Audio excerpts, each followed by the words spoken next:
Selon mes statistiques démographiques fournies par YouTube, vous vivez pour la majorité dans un pays membre de l'OTAN, de l'Union Européenne ou de Schengen. Comme la plupart des francophones de langue maternelle, et comme moi, vous êtes citoyen d'un pays ayant appartenu au bloc de l'Ouest, du bon côté du rideau de fer. Comme moi, nous sommes dans le camp des gentils, celui qui triompha de l'URSS pour maintenir la paix, donnant aux anciens peuples rivaux l'occasion d'être libres et égaux. Nous nous tenons droits et fiers, imperméables aux fake news de Poutine et faisant face à l'impérialisme russe menaçant nos alliés baltes et nos amis ukrainiens. Tout ce que je viens de décrire est la vision que l'Occident se fait lui-même. En Europe, nous avons le beau rôle. Le concert des nations locales est orchestré par de nouvelles institutions aux intentions nobles. L'Union nous garantit à tous une égalité jalousée et des débats endiablés. Et le tout, dans pas moins de 24 langues officielles. Alors je vous propose de faire un tour dans l'Union justement où les valeurs humanistes nous rassurent et où elles nous assurent que nous sommes les justes. Pourtant, dans plusieurs d'entre eux vivent ce qu'on appelle des aliens, du mot latin signifiant à la fois autres et étrangers. Des gens pas comme nous, qui campent pourtant nos champs sans avoir les mêmes chances, des gens qui chopent la grippe face à ces principes que l'on aurait dû arroser d'une sauce à la cohérence.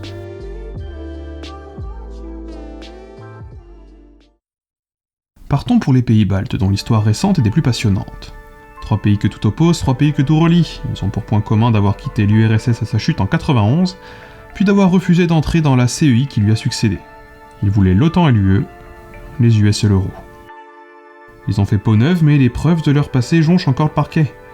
En Estonie, 350 000 Russes vivent encore sur place, 700 000 en Lettonie et 220 000 en Lituanie. Jadis soviétiques et désormais citoyens d'un pays qui n'existe plus, ils sont dépourvus de droits civiques. Obstacle à l'union nationale, l'alien est décrit comme marginal. Il est de cet étrange qui dérange. Mais le discours est bien connu. Il est arrivé là comme envahisseur, nous devons donc en être le chasseur. Mais vous vous en doutez, cet argumentaire facile dissimule avec habileté des réalités historiques bien moins catégoriques. L'Estonie est un petit pays, n'ayant qu'une langue officielle, l'estonien. Langue maternelle des 2/3, elle s'oppose localement au russe parlé par le tiers manquant et qui vit dans l'est du pays. Sans statut aucun, le russe est combattu jusque dans la ville de Narva où c'est pourtant la seule langue d'expression. Pour autant, le russe y est combattu jusqu'à avoir été interdit aux enfants à l'école. Comme les autres pays baltes, l'Estonie n'a pas donné de papier aux habitants locaux de langue russe après la chute de l'URSS, et beaucoup de russophones ont dû demander la nationalité russe ou bien se satisfaire du statut d'apatride. Ce mot, fortement connoté et désignant une personne sans nationalité, est évité et lui est préféré le terme non-citoyen ou alien, comme pour cacher une réalité qui ne souhaite pas dire sa haine. Et ça en fait du civil. 6,5% de la population était concernée en 2015 et ils étaient 12,4% en l'an 2000. Si la situation tend vers le mieux, seule la moitié des Russes estoniens ont la nationalité estonienne. Pour autant, le russe est maîtrisé par 64% de la population estonienne, un chiffre en baisse constante face à la montée de l'anglais. Celui-là, largement mis en avant, tend à diviser la société sur les questions linguistiques, puisque comme pour beaucoup d'États multilingues occidentaux présentement, les deux communautés en viennent à devoir utiliser cette langue entre elles là où les langues nationales suffisaient auparavant. Plus au sud, en Lettonie, la situation est guère différente. Après la chute de l'URSS, les russophones ont eu le droit au même traitement, et l'accès à la nationalité leur est rendu particulièrement difficile. 155 000 personnes sont aliènes, et la question de leur régularisation est un sujet de société dans un pays où 1/3 de la population parle la même langue qu'à Moscou, dans un pays où 1/3 de la population lutte pour avoir le droit à une éducation scolaire dans sa langue maternelle. Dans un pays où la majorité des nationaux s'oppose à donner ne serait-ce que le droit de vote aux élections locales à des populations qui sont pourtant parfois établies sur place depuis plusieurs générations. L'ONU et l'UE sont bien évidemment très gênés par cette situation, qui a déjà valu quelques problèmes sur la scène internationale au nouvel État, comme une boîte au prud'homme, on se souviendra de l'affaire Andreeva, une affaire de discrimination sur le calcul des pensions, ayant été condamnée par la Cour européenne des droits de l'homme. En Lituanie, on rencontre les mêmes soucis même s'il existe quelques subtilités que nous devons évoquer ici.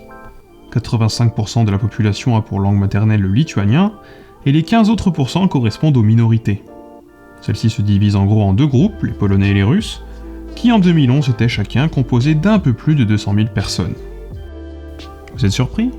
Il n'y a pourtant pas de quoi, Lituanie est sa capitale dans une région qui n'était pas historiquement lituanienne. En effet, Vilnius est de tradition polonaise et juive ashkénaze, ses rues encore peu sonnaient yiddish ou slave.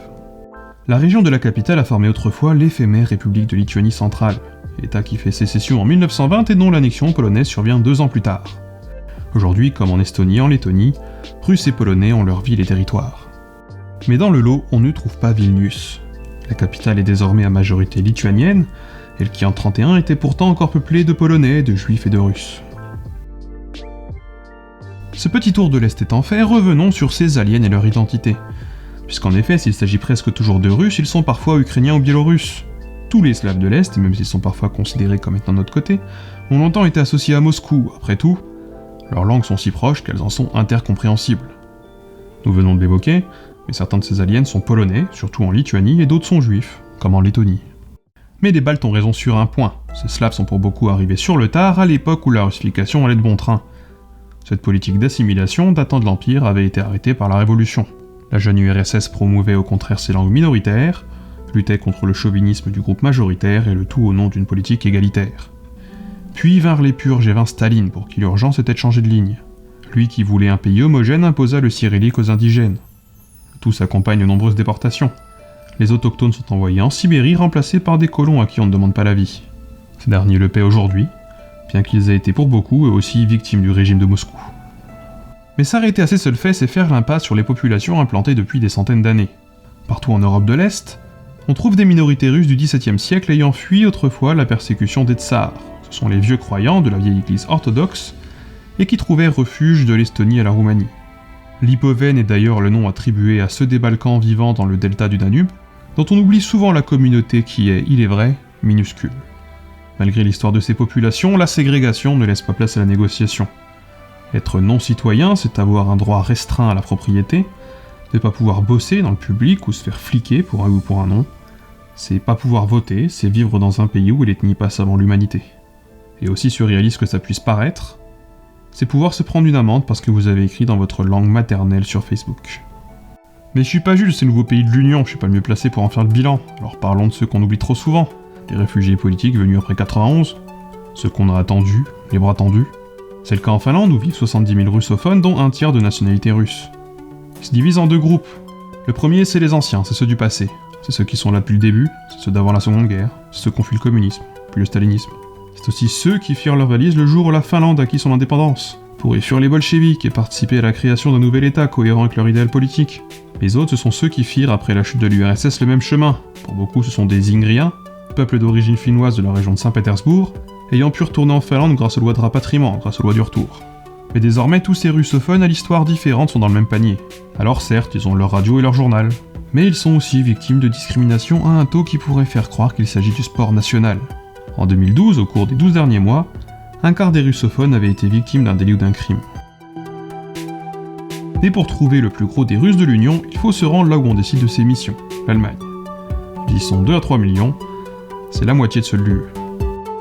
Comme pour la Finlande, ce sont pour beaucoup des minorités ayant bénéficié des lois de rapatriement.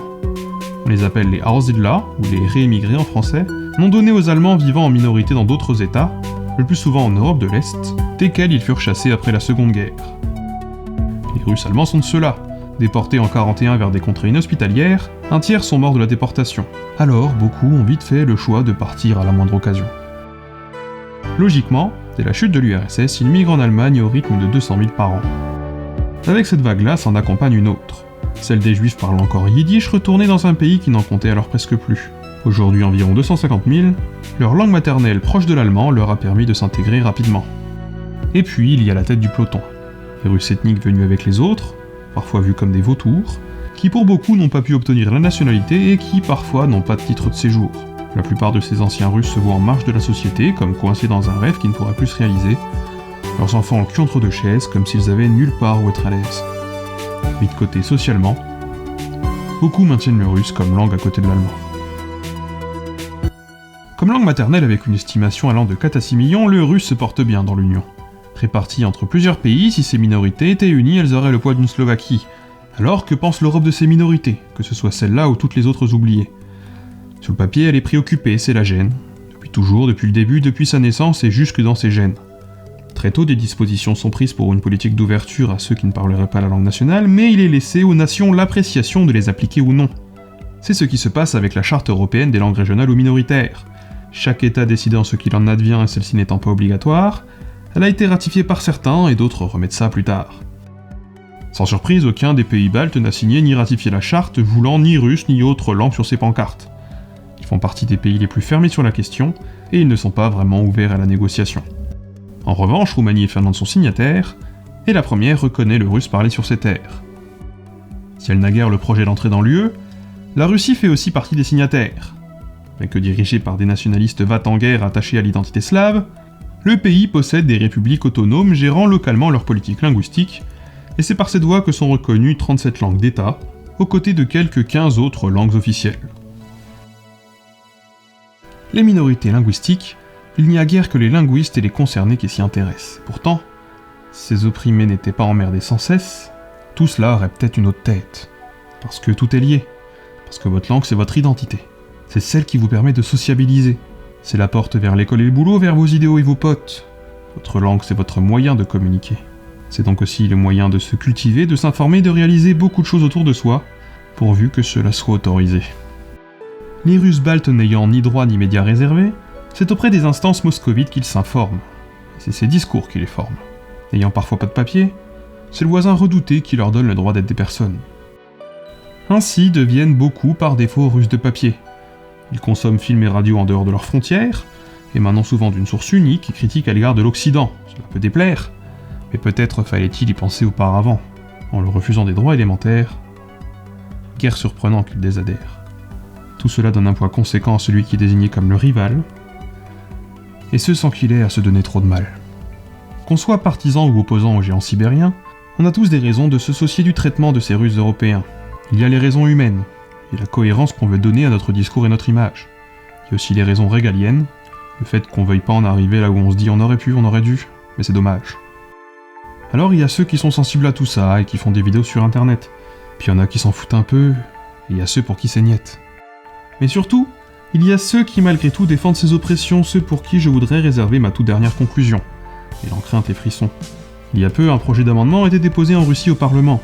Celui-ci, inquiétant, établit que Moscou pourrait se servir de l'armée pour protéger ses ressortissants étrangers et les russophones des pays où ils forment une minorité. Moi qui aime l'histoire, j'y vois un parallèle avec l'Allemagne de 38 et la crise des Sudètes. C'est peut-être bête, c'est peut-être pas très accurate. Et souvenons-nous, cette minorité allemande représentait un tiers de la population de la Tchécoslovaquie, un pays qui n'en voulait pas et qui la montrait du doigt. Proche d'une Allemagne se souciant de son sort, cette dernière, dirigée par Hitler, est venue leur donner du réconfort. C'était à l'aube de la Seconde Guerre mondiale, vous connaissez la suite, je vous fais pas le détail. Cette vidéo ça change d'habitude et j'avoue que j'ai pas mal d'incertitudes. J'adore la géopolitique, et je voulais vous communiquer cette passion dans un style plus frénétique. Bon, tu connais la suite.